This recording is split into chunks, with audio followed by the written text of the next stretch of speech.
The 1980s, probably the most beloved decade from the horror genre, and I've spent the last year doing a massive deep dive into this period and watching everything from the horror classics to the absolute Z-movie dumpster fires that probably should never have seen the light of day. I've come out the other side and I've put together a list of my top 25 favourite horror films of the decade. So please do let me know down in the comments what you think of my choices, and also what are your favourite horror movies from the 80s. At 25 we've got They Live. So this was John Carpenter at his absolute peak during the 80s, coming out with this mishmash of sci-fi, action and horror. Just such a cool concept, this film. I love the idea, it's really brilliant. The idea of this alien race living amongst us, kind of slowly taking over through subliminal messaging, and we're following this cult of people who have discovered that looking through these very goofy looking 80s sunglasses can expose the world for what it really is and what's going on. It's almost a little bit like The Matrix, kind of the red pill, blue pill, but 10 years before the fact, which is pretty interesting. But yeah, such a wacky story and a really great idea, but it's just such a blast of a movie to go through. You're basically following this character as he's slowly exposing the world to this conspiracy, and yeah, it's just a real gem from John Carpenter. This would be even higher up the list if it were not for that absolutely baffling 20-minute fight scene he decided to include during the middle. I was sitting there scratching my head thinking, did this movie really need this scene? At 24, I've got Near Dark. So this is Catherine Bigelow's vampire movie. Way more my speed than something like Lost Boys. Lost Boys is too over the top and glam and MTV style for me. I don't think it's dated particularly well. It's very 80s. But this is a lot more up my alley, I think. Kind of a much darker story. Got a great vibe to it. Basically about these groups of vampires who are living almost like in the outbacks of society. They're just kind of surviving on whatever they can, slowly luring people in whenever they get the chance. And you following this main character who gets roped into this situation of being taken in by this group of vampires. And it's just such a great story. Particularly memorable sequence in this is the scene in the bar where you've got Bill Paxton's vampire, who's kind of got a lot of charisma about him, but will just turn within a second and take somebody out. And it's incredibly entertaining to watch, but there's something really twisted about it as well. And this movie is full of really intriguing sequences like that just stay with you. But as far as vampire movies go, you absolutely cannot go wrong with Near Dark. It is one of the best. Number 23 is Friday the 13th Part 6, Jason Lives. This is a massive step up from the abysmal Part 5 we got in the series. They came back almost with this like Frankenstein-style resurrection of Jason, and instantly I was like, wow, what a comeback in the franchise. Yeah, it's got a real sense of self-awareness about it, this film, I think, where it's not like Jason Goes to Hell, where it goes completely off the rails with wacky ideas and stuff, but it does take its own direction and has a lot more fun with the idea, whilst also kind of still staying true to those original Friday movies. Yeah, it works incredibly well. It's still got a nice atmosphere to it. There are some kind of twisted and freaky scenes throughout, but it's also a very fun movie. You've got lots of characters with colourful personalities, and it's just an absolute blast to go through. It's easily the most fun movie in the Friday the 13th franchise. 22 is Fright Night. This is a classic example of the really over-the-top practical effects we got back in 80s horror. And whilst it does look a bit goofy at times, I love this so much more than the problem we have today of just having CGI galore in every single movie, even horror. So back here, these kind of movies are such a breath of fresh air if you're used to watching lots of modern movies. But just a wild ride, this film. It's one of those movies where it's very over the top and the characters don't feel like real people in a lot of ways. They're almost like caricatures, but because of the whole tone of the film, it really understands what it is, and it all becomes part of the fun. Again, it's very over the top, very extreme, and just whatever is happening on screen, like you'll never guess what's in the next scene coming through, but it just works within the tone of this film. It's an absolute blast to go on. I can't remember who the guy's name is who plays the lead vampire, but he's just fantastic. Very sinister, got a real charm charm about him, and the way he kind of worms into these people's lives is really interesting. And it all just leads up to just such a fantastic climax, a true vampire battle in this big mansion against this group of characters we're following. And yeah, this one's just an absolute blast. As far as vampires go, now I know I was just saying about Lost Boys isn't really my speed. I prefer the more serious stuff with Near Dark. But if you are going to go crazy and over the top, this is the one to go for, Fright Night. Number 21 is Videodrome. This movie is absolutely insane. It's a bizarre concept, and it's one of those that even by Cronenberg standards is really out there. And for any of you that are familiar with his work, you'll know I'm saying that is saying a lot, because yeah, his films are really quite something different. And this one in particular, I love the story. It's basically about this guy who's working at a television broadcasting system, and he comes across a snuff channel that is being aired, and he has no idea how it's managed to be broadcast. He's trying to find out how it got there and locate it, basically. And in his journey to doing so, completely loses his grip on reality. And the movie basically plays out like a 90-minute fever dream. And it's just, yeah, completely mental. It's classic Cronenberg, you know, body horror galore, sex, people losing their minds, science fiction, conspiracies, all of this kind of stuff. But if you're in the mood for this kind of thing, there is nothing that will deliver quite like Videodrome. Number 20 is Tenebrae. This is Dario Argento, which is a director that I'm not particularly a fan of. His work doesn't really resonate with me. However, of the films I have seen, Tenebrae is easily the standout for me. It's kind of like a sleazy version of a Hitchcock film where you've got this murder mystery playing out. You get a lot of very dubious characters, a lot of kind of themes of voyeurism, you know, people stalking and watching people, obsession, all of these kind of really interesting elements. But also, as I say, the sleazy element, you've got that, you know, a lot of sex, a lot of very gritty, nasty violence, and these kind of cheap 80s synth type scores to go along with it as well.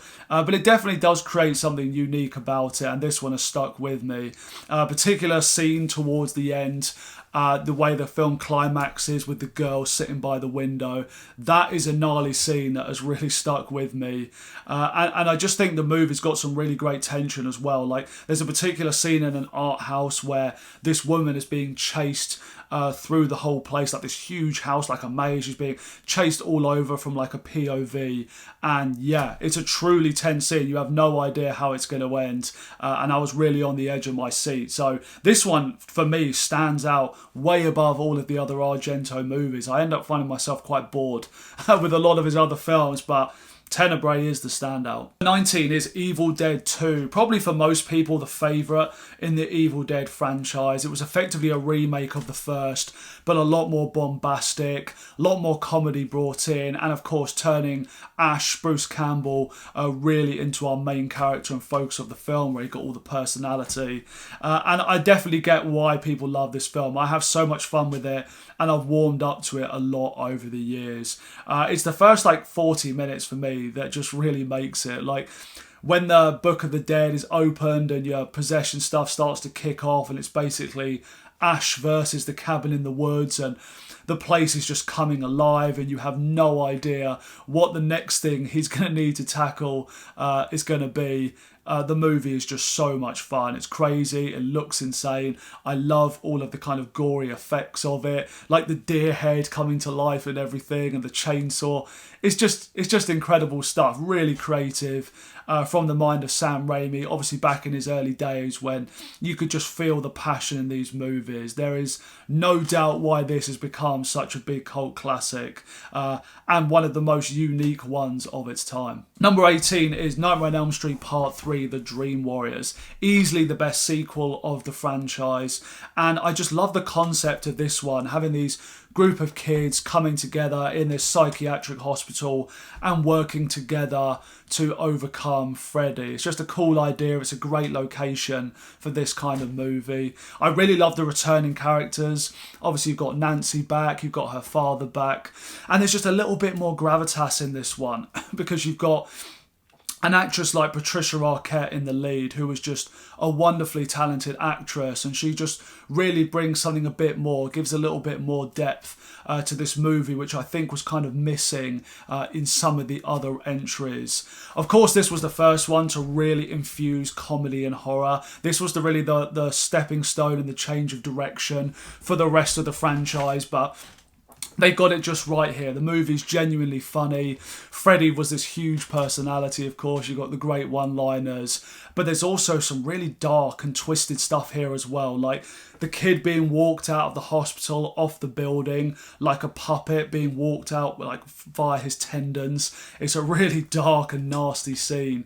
And yeah, it definitely keeps within the tone of a horror film. It doesn't lose that kind of edge to it. So yeah, if you've only seen the original and you heard about the huge decline in quality in the sequels going forward, I would say if there's ever one more you watch again, it should be Dream Warriors. Number 17 is The Burning. I would say of all the old school camp slasher films, this has got to be one of the best. Easily when it's compared against some of the originals like Sleepaway Camp or Friday the 13th, which were much bigger movies, I think this is the massive standout. This was a director that obviously really understood atmosphere and tension, which in a film that does have a bit of a limited script, this is the most important part. This is what makes the film. So as I say, if you love that kind of style, this is one of the most impressive movies. It's got real tension, and I love just the whole vibe and feel of this movie. One particularly really shocking scene in this film as well, involving some rafts out on the water, which I don't want to spoil for anyone, just in case you haven't seen it before, because I didn't know this was coming when I watched it, and it's a real shocker of a scene. It hits pretty hard, it's gnarly, and yeah, it's one of the standout moments from the film. Number 16 is Manhunter. This is another movie in the Hannibal franchise that preceded Silence of the Lambs, which apart from that movie, I would say this is easily the best one. It's a much quieter and slower the film than some of the later movies in the series. This one is all about kind of a detective getting lost in this case, the absolute obsession of it, and it kind of playing out more like a dream or a nightmare rather than something like Silence of the Lambs. I would say it's a much slower and more thoughtful kind of movie that's all about the vibe and the atmosphere rather than telling a very coherent direct story. But it just really works for me. I think the Tooth Fairy, the killer they're kind of tracking down here, is really unnerving, really quite a scary guy. Like, what is it, that kind of latex tights he's wearing over his head and stuff, and just scenes where you're in the room with this character when you're first introduced to him, and just the way he starts off a bit off and quirky, and you can just tell there's something really wrong about this guy. Some genuinely pretty freaky stuff, and some very effective scenes through this. So, you know, if you're a fan of the Hannibal series, but you maybe have never heard of this one, because this one does kind of fly under the radar a little bit, that's highly worth checking out. 15 is Reanimator. This is a zombie movie from Stuart Gordon, who easily could have been the counterpart of David Cronenberg. I feel like both of their movies kind of been interchanged with each other, but this is a real unique take on the zombie genre. It's not one of those movies where it's like you're following like any kind of deep story or characters that you really care about. It's nothing like that. You're following this bizarre guy who moves into an apartment. He's like a roommate to this other character we're following, and he is a scientist that is experimenting with resurrecting dead tissue, starting with animals and of course in the end eventually going on to humans, and it leads to some really bizarre and gory situations. But yeah, this movie is really tight. It's like 80 minutes long. It's just 80 minutes of absolute madness, and I absolutely loved it. The final 20 minutes of this movie is just pure classic zombie action horror, and has to kind of be seen to be believed. It's kind of a real standout to me. If I think of like unique stuff in a zombie movie, this is the movie I think of, and I always want to recommend this one to fans of the genre. Number 14 is The Howling, one of my favourite werewolf films. This one is a lot lot slower than I think people are expecting when they haven't seen it, because it's regularly touted as being one of the more iconic werewolf films, and the whole kind of lead up is a little bit strange, to be honest, when you think about it. Like this cult out in the mountain, and it's kind of very slow moving, and you're watching these characters kind of slowly investigating this place, and it's not really until the final half an hour that it becomes like the true legendary werewolf movie that it's remembered for. But when you know that stuff's coming and you can kind of get into it, I think this is a really great movie, and yeah, I just enjoy going along the ride with it. Of course, you've got the effects work by Rob Bottin, who was just an absolute master with this stuff. Really gruesome, bizarre looking effects work that you just cannot take your eyes off the screen. Like the transformation in this is just amazing. And as I say, it's got a finale to die for. Like the final werewolf pack coming out of the hut in the woods, chasing them all down. It's just cracking stuff. Number 13 is Friday the 13th, Part 4, The Final Chapter. My favourite movie in the Friday franchise. I've always had a bit of a soft spot for these movies. And whilst I cannot say this movie is original, like it's not doing anything different that the first 3 movies didn't do, but it's just so well directed, this one. It's really competently made. It's just got a great feel about it. It's extremely entertaining. And what can I say? You know, if you like Jason stalking a group of teenagers in the woods, if you like extremely attractive women, if you like gory kills and all of that kind of fun stuff, you can't go wrong with The Final Chapter. And it's just got some really fun characters in this well. You've got Crispin Glover, gives quite a memorable performance with his wacky dancing moves.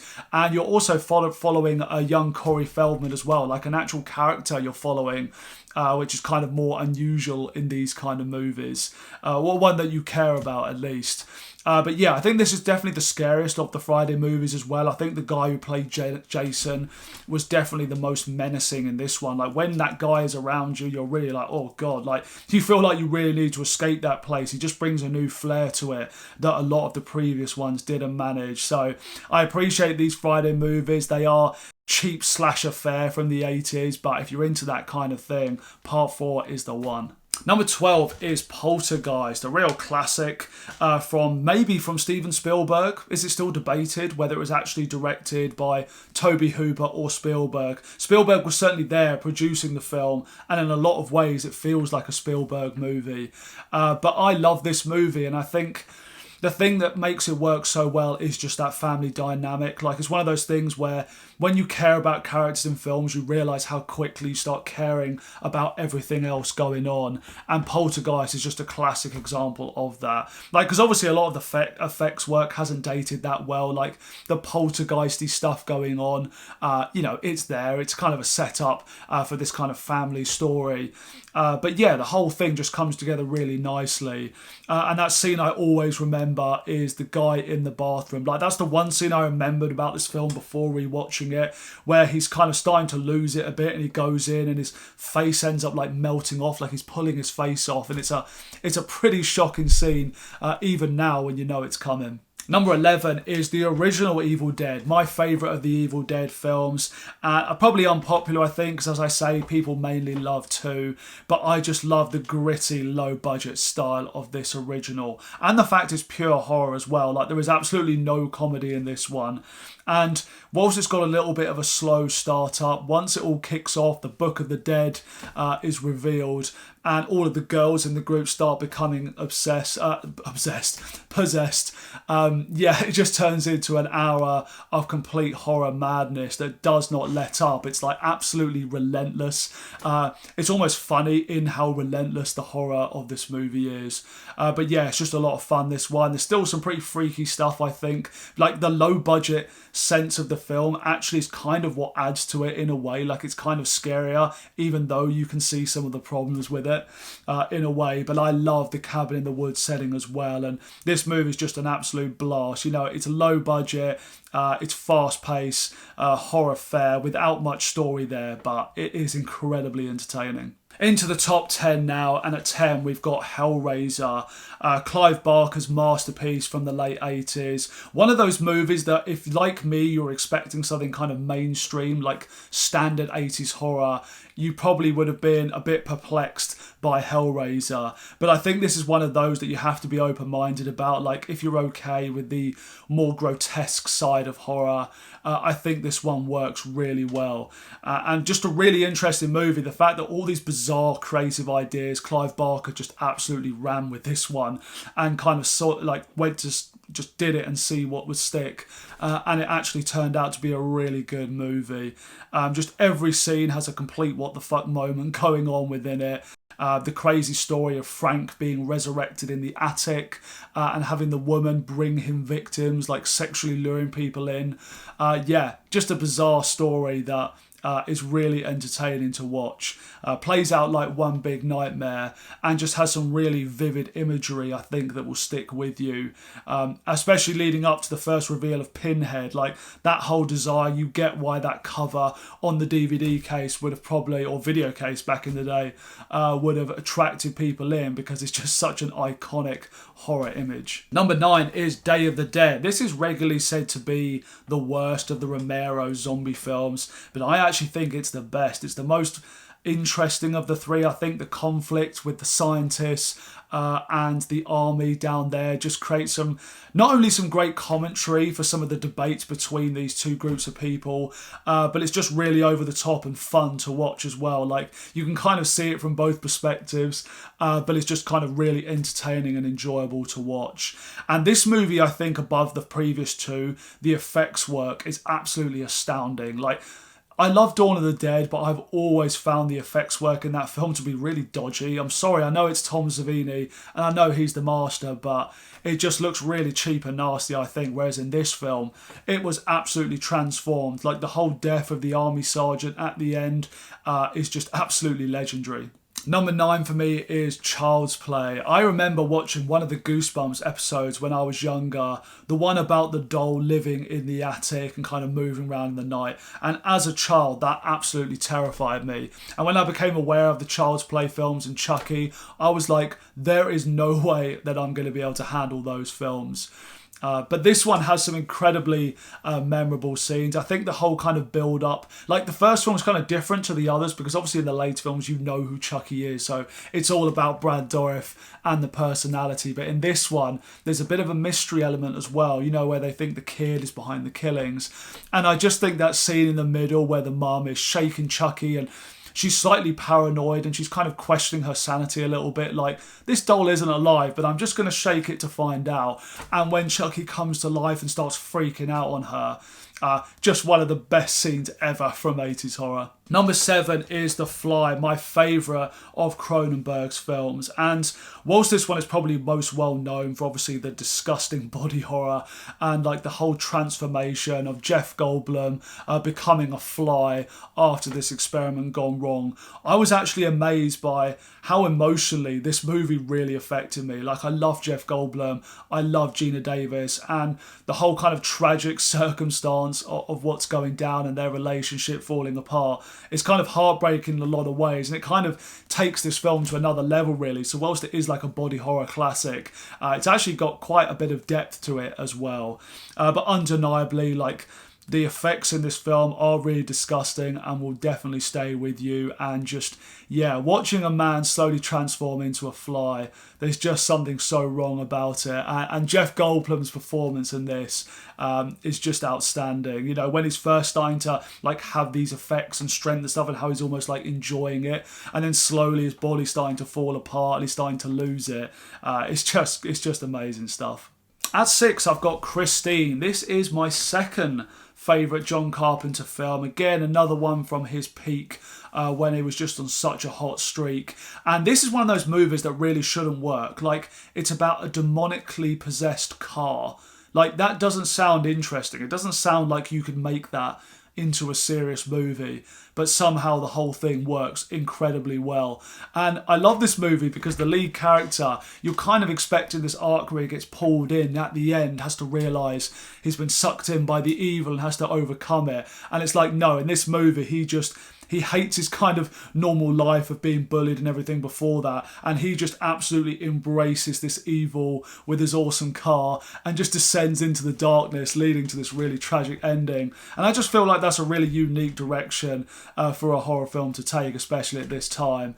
But yeah, just some amazing effects in this film, like the whole way they did the car crumpling in and reversing it, all of that kind of stuff is just fantastic. And again, it's just got some incredibly memorable sequences. Like there's just every scene in this movie, there's something interesting going on that keeps you captivated, with a lot of very comfortable, colourful characters, and of course being directed by one of the masters, that is John Carpenter. Like he was super comfortable at this point, he really knew what he was doing, hot off the heels of The Thing, and comes out with this Stephen King adapted story, and he did an amazing job with this. Number 5 is The Hitcher. I think this one probably flies under the radar for a lot of people. Like it actually took a lot of years before I even knew of the existence of this movie. Definitely one of the most underrated films from the 80s, but it's a psycho hitchhiker movie, like a road trip kind of movie.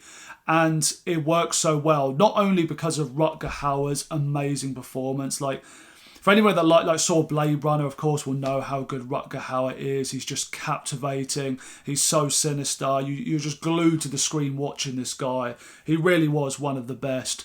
But I love the open-ended nature of this film as well, where it never really ties everything up neatly. It leaves it for you to decide who this guy really was. What was he motivated by? Was there some kind of supernatural influence or what? And it's like, it never gives you too much information, but it never leaves out too little to where it's actually unsatisfying. It's a really great arc and story for the main character and his journey through the film. But I just kind of love the debate and the discussion that comes out of a movie like this. And, you know, there's a couple of scenes in this movie which I dread leading up to, just because they really are quite horrific and will stick with you. Number 4 is An American Werewolf in London. I absolutely adore this film, and I still think to this day a lot of those dream sequences in the beginning when David is becoming a werewolf are just still really freaky. Like the one with all the wolves coming in those Nazi uniforms and stuff. That absolutely made me jump out of my skin when I was young and I first saw this, and it's a really effective scene. And it doesn't just work as a horror movie, this, because of course there's a real self-awareness to it. It's got a lot of comedy in there as well. And it makes it very rewatchable, because it is really a very tragic and dark story. But it never feels that way, just because the tone, the jokes, the awareness and the humour kind of throughout make it very entertaining to watch. But what an absolute classic of the genre. And I imagine at 81, what films had come out that were like this, like truly unique for its time. And I just think that final sequence with a werewolf just running rampage throughout the middle of central London, very near to where I live, is just so iconic. And number 3 is A Nightmare on Elm Street. Probably for most people, one of the horror films that would have got them into the genre. It's a classic for a very good reason. And I still think that the first death scene in the film with Tina, like that whole nightmare sequence, is just on another level. Like every time I watch it, even now, like that was the scene that really scared me when I was younger. Just her slowly being dragged up the walls of the bedroom onto the ceiling. I was just absolutely terrified watching that. And I still think it holds up so well today. Like the whole way they managed to pull that off. Again, it's just stuff of horror legend. And just iconic casting with Robert Englund. The little subtleties he brought to Freddy Krueger made him really scary. Like, you couldn't have done this with a stuntman. You couldn't have done this with your average actor. Like, the little creepy, weird things, the mannerisms are the stuff that just really stick with you. But what a great idea for a movie, you know, like people in dreams being haunted to the point where it's actually killing them. Like, it's something that as kids you fear when you have a bad nightmare. And the way it was realised on film here, just so brilliantly done by Wes Craven. Number 2 for me is The Thing, the best of John Carpenter's films. And watching this again the other night, I was sitting there thinking, this might be one of the best films ever made. It's so good. It really is just so good. I always forget how oppressive the ice outpost kind of location is in this movie. Like, I've always loved it. I think it's a great setting for a horror movie, but you forget here that it really is in the middle of absolutely nowhere, and the way this thing just kind of cuts off all communication. They lose the helicopter. You know, the second the heating goes, they're all just going to freeze to death, and that's if they're lucky, if they don't get caught by this alien creature first. And yeah, it really is just the stuff of nightmares, and just the tension and paranoia through this film is on another level. Yeah, really creative with the design for the alien monster, whatever this thing is. Like, that first scene where they kind of go out to investigate the other base, and you can kind of see what it's done to people. And the first time I saw this, I was just like, what is this that I'm watching? It's kind of really disturbing in a lot of ways. And yeah, it just holds up incredibly well. It's fascinating that people, like audiences and critics, didn't get this film at the time. Obviously, they just weren't primed for it, because watching it now, this is a true masterpiece of horror. And my number one favourite horror movie of the 80s is, of course, The Shining. For any of you familiar with my channel or me will have known this. It's one of my all-time favourite movies. And it's another one, like The Thing, where people at the time just didn't really get the movie. Like, again, it was kind of negatively reviewed when it was first released. And it's interesting to think about, because obviously back then, maybe because films did follow, it kind of followed expectations a little bit more. So if something really stepped outside of that at first, if people weren't ready for it or expecting it, maybe it just didn't sit right. Whereas obviously nowadays we've had everything under the sun, and we're crying out for something unique, and would have begged for something like The Thing or The Shining. But that obviously just wasn't the way back then. But yeah, one of my favourite directors, Stanley Kubrick, making a horror film with Jack Nicholson in the lead, giving an absolutely unhinged performance. This horror film is endlessly talked about, debated.